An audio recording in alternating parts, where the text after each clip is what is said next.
Assalamualaikum warahmatullahi wabarakatuh. Salam guru penggerak. Ketemu lagi pada modul 2.1 pada ruang kolaborasi pembelajaran berdiferensiasi. Kami kelompok 3 dari CGP Angkatan 7 Kabupaten Bojonegoro. Perkenalkan, kami dari kelompok 3 dengan fasilitator Ibu Dr. Diah Ayundawati, dengan pengajar praktik Bapak Abdul Haris dan Bapak Sutikno. CGP adalah 1. Bapak Anjar Raharjo, 2. Ibu Indriana Kurniawati, 3. Ibu Tuti Rahayu, 4. Ibu Eka Yuliana. Studi kasus 3.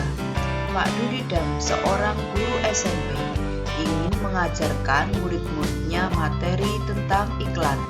Tujuan pembelajarannya adalah murid-murid dapat menangkap makna secara kontekstual terkait fungsi sosial, struktur teks, dan unsur kebahasaan dari iklan tentang produk dan jasa.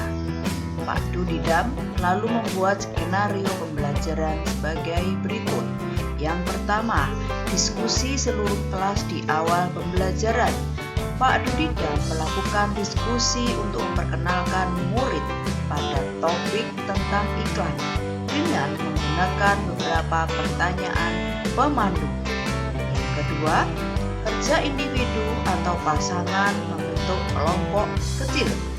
Yang ketiga, kerja kelompok kecil, murid akan diminta untuk membentuk kelompok yang terdiri dari 4 sampai 5 orang untuk mendiskusikan kelebihan dan kekurangan berbagai jenis iklan.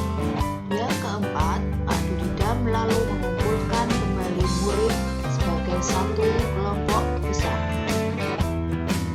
Yang kelima, Pak Dudidam menetapkan skenario tugas yang berjenjang sesuai dengan pengetahuan dan pemahaman konsep murid-muridnya.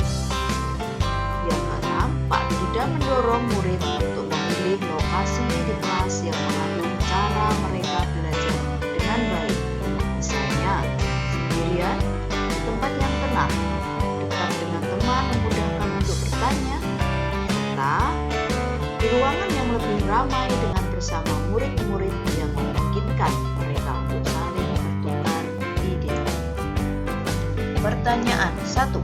Kebutuhan belajar murid yang berusaha dipenuhi oleh guru adalah kebutuhan profil belajar murid. Pak Dudidam mendorong murid untuk memilih lokasi di kelas yang mendukung cara belajar mereka dengan baik. Misalkan, sendirian di tempat yang tenang, dekat dengan teman untuk memudahkan bertanya jika bingung, atau di area ruangan yang lebih ramai bersama murid-murid lain yang memungkinkan mereka untuk saling berbagi ide. 2. Bagaimana cara guru tersebut menentukan kebutuhan belajar muridnya? Dengan menggunakan beberapa pertanyaan pemandu di awal pembelajaran, menggunakan pengelompokan yang bervariatif untuk mengetahui kemampuan murid, dengan pemberian tugas individu sesuai tingkat pengetahuan yang diidentifikasi saat pengelompokan murid. 3. Strategi pembelajaran diferensiasi apa yang digunakan? Yang digunakan adalah berdiferensiasi proses, karena dilihat dari urutan skenario pembelajaran yang dilakukan oleh Pak Dudidam, yaitu 1. Menggunakan kalimat atau pertanyaan pemandu. 2. Mengelompokkan kegiatan pembelajaran seperti kerja individu atau pasangan atau kelompok kecil, kelompok besar, tugas individu, dan tugas berjenjang. 3. Mengelompokkan yang fleksibel. 4. Menggunakan penilaian asesmen yang berjenjang. 4. Bagaimana guru tersebut melakukan penilaian? Yaitu menggunakan penilaian berjenjang, yang artinya penilaian yang dilakukan dengan berdasarkan kemampuan murid.